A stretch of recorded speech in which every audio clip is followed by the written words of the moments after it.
This is Sri Hari sir, and today we are going to give information about the next topic of India events after 1960s.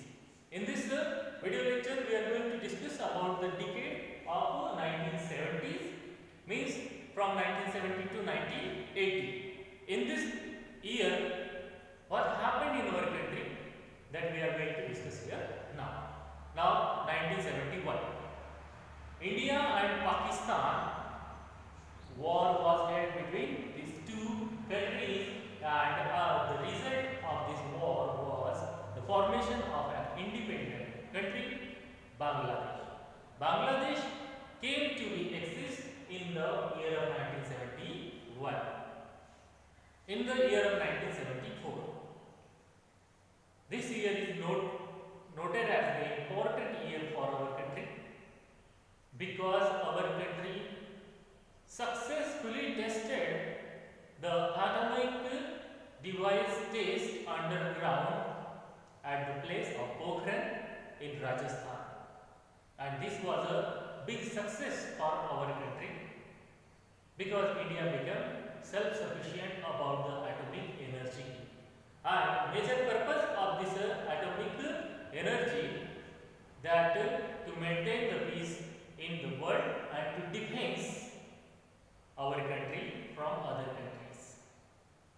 That's why India tested that atomic devices, and India became self-sufficient about the atomic energy.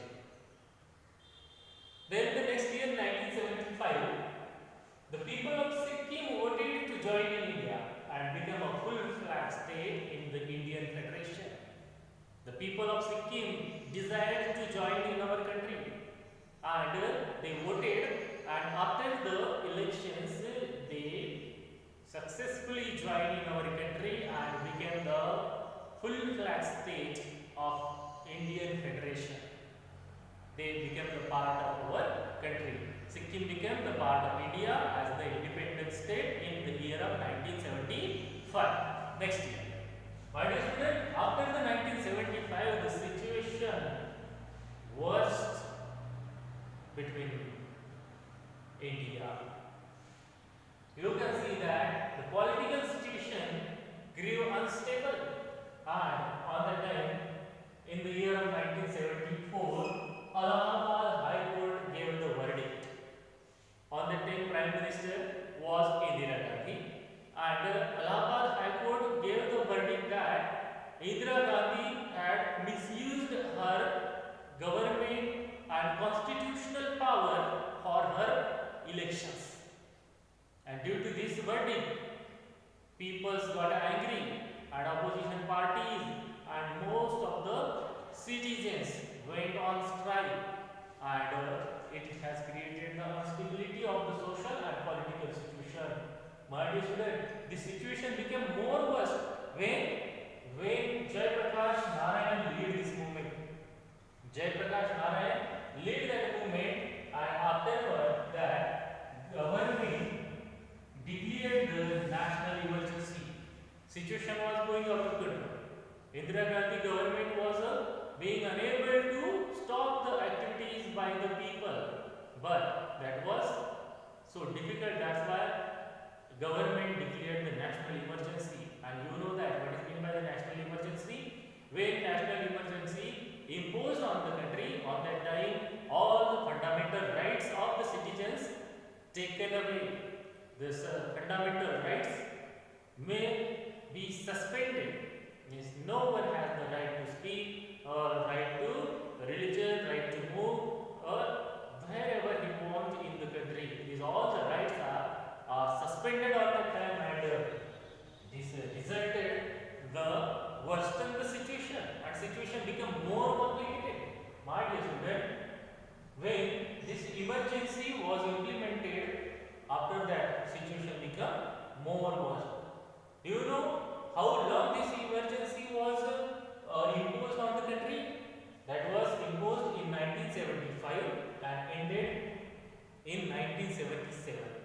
75, 76, 77.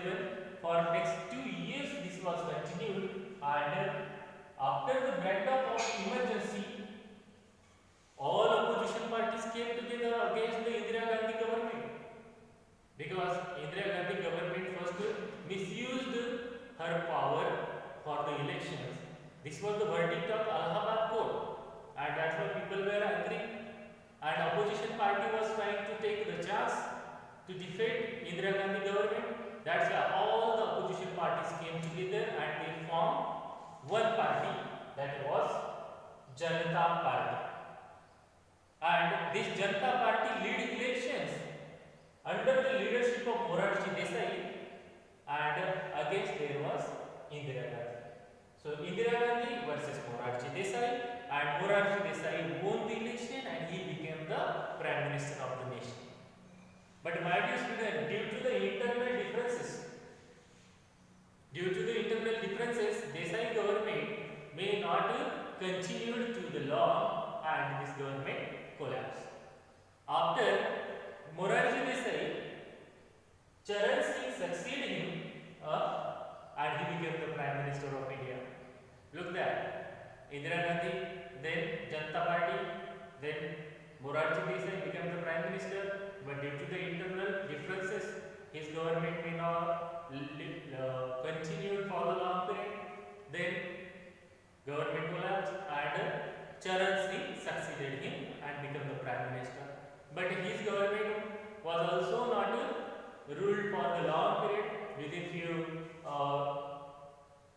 days and few months, Charan Singh government collapsed, and in 1980 the re-elections, means elections were held, and Indira Gandhi became the Prime Minister of our country, and she took the all powers in her hand once again.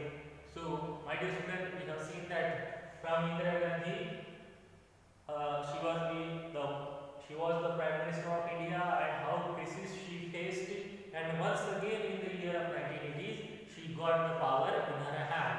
So in this decade, these most important and significant incidents occurred in our country. That's why this decade is considered as the noteworthy and significant decade in the political manner. I hope you all understood. For today, this much.